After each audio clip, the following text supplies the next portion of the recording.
Olá, pessoal.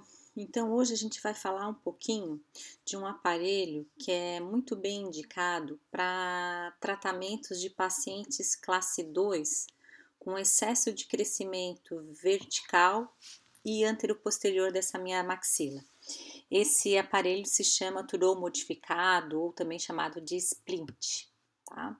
Então, essas relações anteroposteriores, né, onde eu coloquei a flecha aqui, né, uma maxila muito mais para frente, essas relações de classe 2, né, das bases ósseas, correspondem a cerca de 2/3 das anomalias, né, ortodônticas existentes.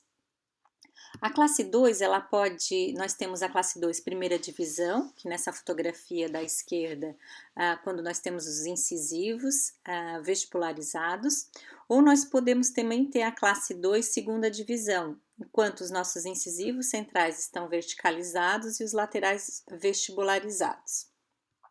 Então, a classe 2, primeira divisão, nós temos uma alteração nessa relação da maxila da mandíbula, que pode ser por um excesso de protrusão maxilar, pode ser por uma retrusão mandibular, ou pode ser associação das duas coisas, retrusão mandibular e protrusão maxilar. Esse é o fator esquelético, quando as bases ósseas estão desproporcionais. Podemos também ter somente fatores dentários, por exemplo, quando os dentes inferiores estão posicionados mais distalmente em relação aos dentes superiores. Ou às vezes a gente pode ter a combinação tanto do fator esquelético quanto do fator dentário.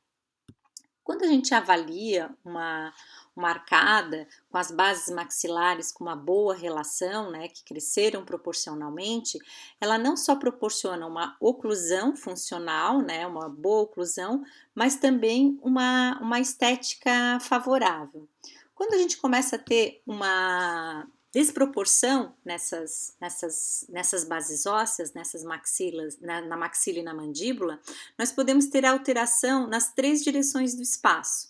Então, por exemplo, nós podemos ter alterações no sentido transversal, aqui está mostrando justamente uma mordida cruzada posterior.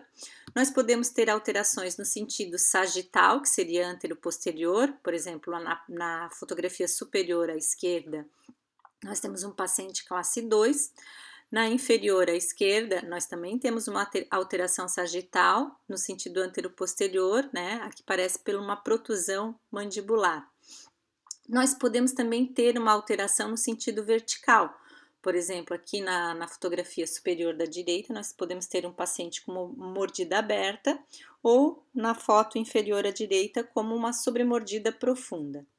Então, essa maloclusão de classe 2, primeira divisão, nós podemos ter vários graus, né, de overjet. E quando a gente tem um overjet, uma sobressalência bastante acentuada, se a gente puder trabalhar com esse paciente ainda em crescimento, a gente consegue pelo menos redirecionar o crescimento desses maxilares. Diferente se eu pegar um paciente já adulto, por exemplo, o Ronaldinho, né, que tem um overjet, é um paciente classe 2, aí o tratamento desse paciente aqui somente ortocirúrgico.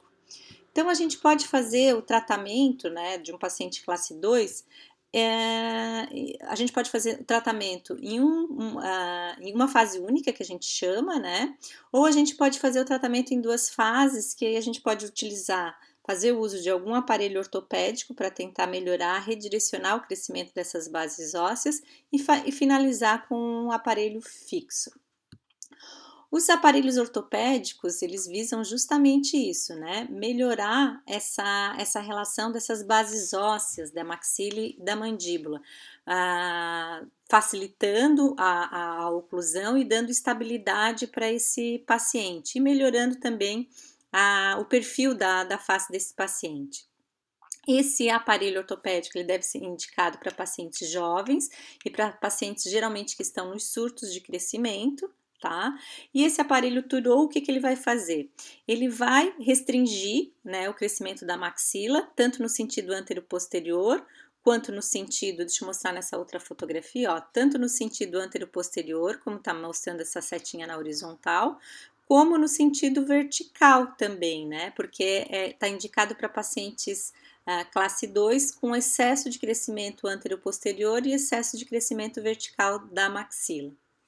Então, o aparelho Turou é este aparelho aqui, ó. É um aparelho encapsulado, que tem associado a ele um arco extrabucal e também no palato tem um parafusinho que a gente pode fazer ativações durante o tratamento do paciente. Então, o que esse paciente aqui à esquerda, a foto intrabucal, e na direita a foto da paciente. Essa paciente foi tratada aqui na clínica. Então, o que esse aparelho vai fazer? Ele vai restringir, ó, então vou mostrar uma próxima fotografia, uma vista lateral.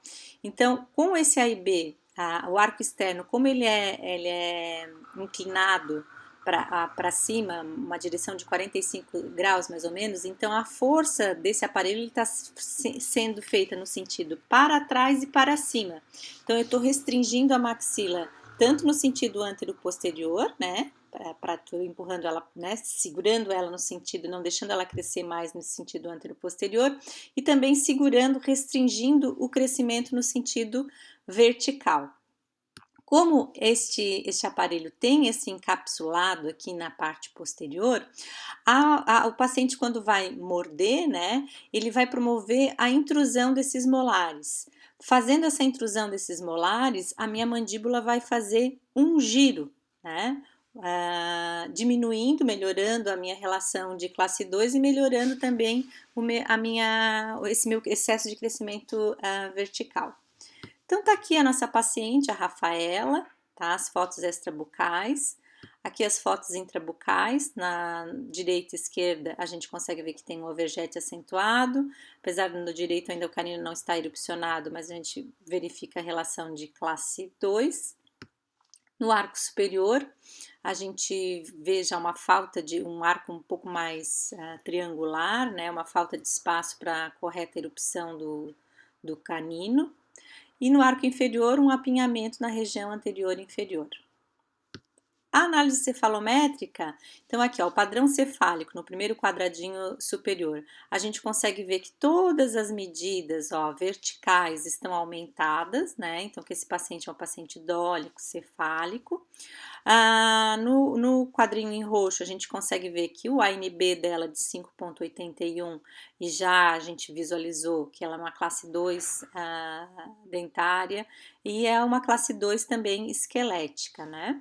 E as posições dos incisivos, o incisivo superior está com 33, está bem vestibularizado, o inferior também está um pouquinho vestibularizado, está com 28. Quando a gente faz um tratamento um tratamento para paciente de classe 2, a gente sempre pede uma radiografia carpal para a gente avaliar se esse paciente está entrando ou está próximo ou está no surto de crescimento, porque a gente deve usar esses aparelhos justamente no surto de crescimento. Isso aí vai ser, depois eu vou dar mais à frente uma aula só de idade óssea para vocês entenderem como que a gente faz esse tipo de avaliação. Então, esse aqui é o aparelho internamente, né? Externamente, a foto de frente a gente vê o aparelho dessa forma. Na lateral, o arco externo, a gente faz uma dobrinha de 45 graus. A gente usa elásticos, né? Elásticos pesados. E a gente vai medir a força desses elásticos. Como que esse paciente deve utilizar?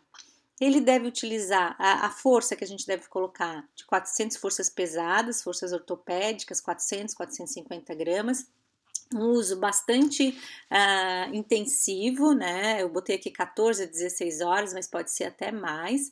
Esses elásticos devem ser sempre trocados uma vez por semana. E o período de tratamento vai durar aí em torno de 8 a 18 meses, tá? Um ano e meio mais ou menos. Aqui foi o resultado que a gente teve dessa paciente da Rafaela. Dê uma olhadinha nas fotos de perfil, olha como o queixinho dela, como a mandíbula dela já se posicionou mais para frente, como o perfil dessa paciente já melhorou. As fotos intrabucais, apesar das fotos finais terem ficado um pouquinho claras, mas a gente já consegue ver o canino entrando em chave de classe 1. Nós fizemos a ativação, acho que nós fizemos uma ativação a cada 2 semanas, tá? Durante o tratamento. Então, a gente também conseguiu, vocês podem ver o diastema aqui entre os incisivos, a gente também conseguiu um aumento no perímetro, a gente fez uma expansão lenta da maxila, a gente também conseguiu uma expansão conseguindo assim uma melhora da posição para a correta erupção ali, o posicionamento do lateral e dos caninos. Como a gente abriu também o arco superior, o arco inferior nós tivemos já uma melhora naquele apinhamento anterior inferior. Então, essa paciente agora, se quiser finalizar somente com uma ortodontia fixa ali para terminar de fechar aquele diastema e remover, né, e alinhar ali os dentes anteriores e inferiores, remover esse apinhamento. Era isso que nós tínhamos para hoje.